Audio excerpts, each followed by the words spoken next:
How important role diplomacy plays in a high performance career. I have seen highly skilled, effective people often losing the battle in the front of diplomatic people. Do you recommend diplomacy as one of the influencing skill? Nivedita is asking this question. Yeah. Yeah. So um, I, I- there's politics. Sometimes the political people that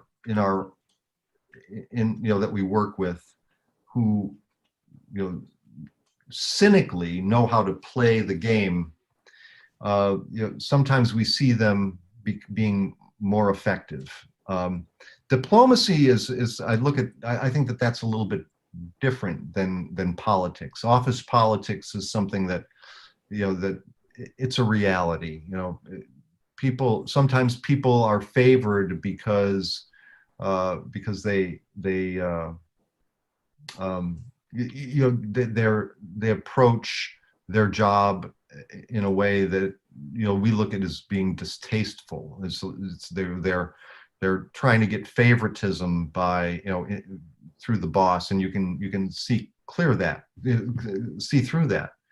And a lot of times we have problems in our careers when we compare ourselves to others, and so this is a very dangerous thing, is to comparing yourself to others, particularly when you look at others who are succeeding politically.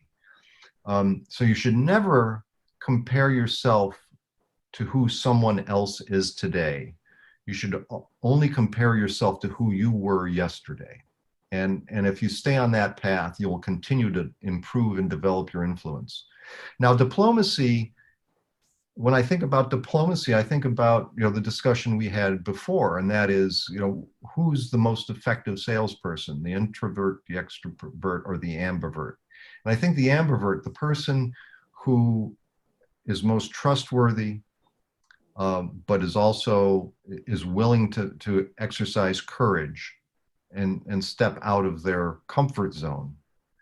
That's the person who ends up being the most influential, and I think also and who is the most diplomatic.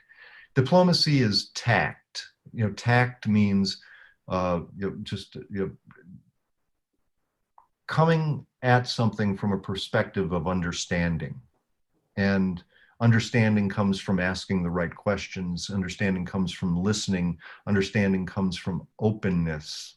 Understanding comes from allowing your vulnerability to allowing yourself to be vulnerable, and that all comes back to courage. So yeah, that's just an excellent question, and I think that really it gets back to that this whole idea of high performance and how all of these things interact with one another. So a bit of a rambling answer to that question, but I hope that helps you and answers your question for you.